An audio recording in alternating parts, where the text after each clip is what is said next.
first time the ceiling speaker stopped breathing, Eli bit my wrist, hard enough to draw blood. He was 2, and usually so polite. He apologized to furniture after bumping into it, but when I carried him toward the bedroom, the electrical rasp above us clicked off. Eli twisted in my arms. "No quiet room," he said. Then the bedroom door opened by itself. I shut it with my foot and backed into the kitchen.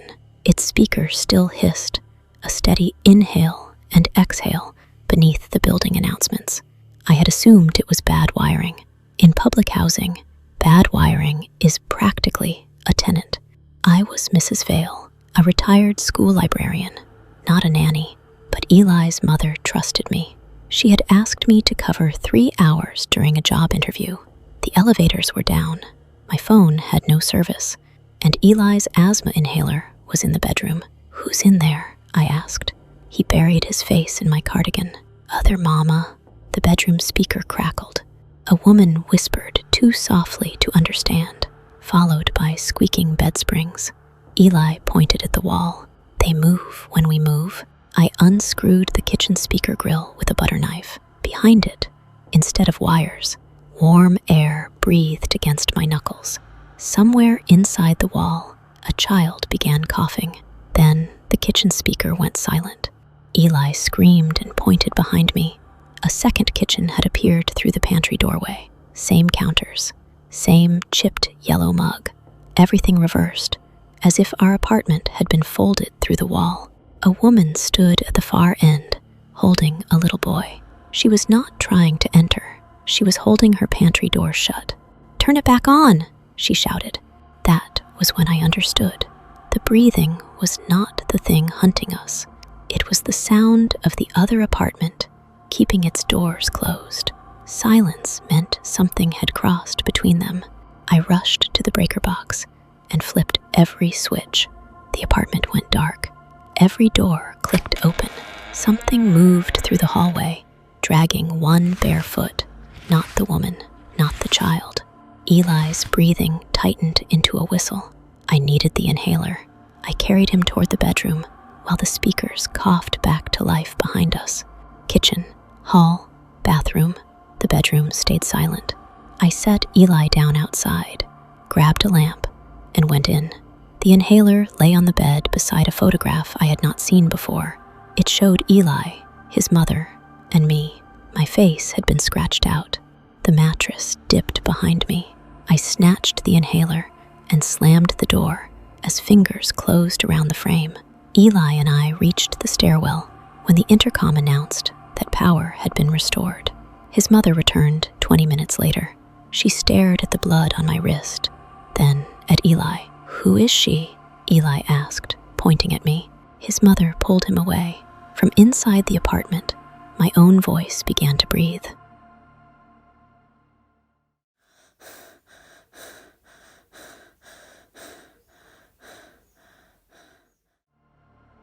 The pantry disappeared because I told a 6-year-old there was no basement. Noah pointed through the cereal shelves, insisting Oliver kept his toys downstairs. I said, "This house doesn't have a basement," and the pantry door flattened into painted drywall. The crackers in my hand hit the floor. "Noah," as if I had embarrassed him, "you corrected Oliver." His parents had left one instruction before joining a remote court hearing upstairs: never correct Oliver. I assumed Oliver was an imaginary friend, and the rule was gentle parenting nonsense. I was a graduate student with overdue rent. I could respect almost any philosophy for $22 an hour. Noah's sister B grabbed my sleeve. "Don't say what's true, just say, okay." From upstairs came the father's courtroom voice through a vent. The children have always had a stable home. A family photograph on the hallway table changed. The moving boxes behind them vanished. I checked my phone. No signal. The Wi-Fi asked for a password B suddenly could not remember. Noah wandered toward a locked office. "Oliver says Dad never locks this door." "He does," I said. I saw the padlock. The padlock disappeared. Inside, 3 laptops showed the same court hearing. Beside them sat school reports. medical records, and photographs. In every picture, details had been crossed out in red. An eviction notice, a bruise on B's arm, a police officer at the door. B, they tell the judge things. Then they make Noah tell Oliver. If somebody corrects him, Oliver fixes it. That was what I had misunderstood. Oliver did not rewrite the house because Noah lied. He rewrote whatever an adult insisted was factual. The warning was not meant to protect us. It prevented accidental edits. The mother's voice came through a laptop. Our children have never been left with an unapproved caregiver. My name vanished from the nanny app. I grabbed both children and ran for the front door. Noah resisted, shouting that his mother said we had to stay. I made the mistake of arguing. Your mother isn't in charge of me. Upstairs, the hearing went silent. The front door became a bookcase. B cried while I pushed shelves aside, searching for hinges. Noah spoke to someone behind me. She came because she wants us, he said. No, I came here to babysit. A warm pressure passed through my head. Suddenly, I remembered packing lunches in that kitchen, signing B's report cards, measuring Noah's height on the laundry room wall. The memories felt complete, even while I knew they were impossible. The bookcase opened onto the porch. I ran outside alone and called the police from a neighbor's phone. When they arrived, the parents were gone. The children clung to me and called me Mom. An officer checked my identification, then returned it. My last name matched theirs. Behind the upstairs window, Oliver corrected the family portrait.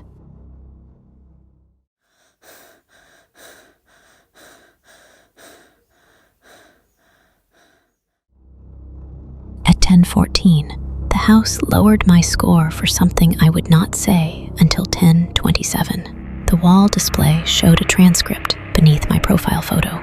Me, stop acting like a spoiled child. Ava, I'm sorry. Discipline accepted. 10 minutes in the calm room. I had not called Ava spoiled. I had not mentioned the calm room. She was sitting across from me, quietly peeling the label from a blue plastic cup. Then she looked at the timestamp and whispered, "Please don't read the next one out loud."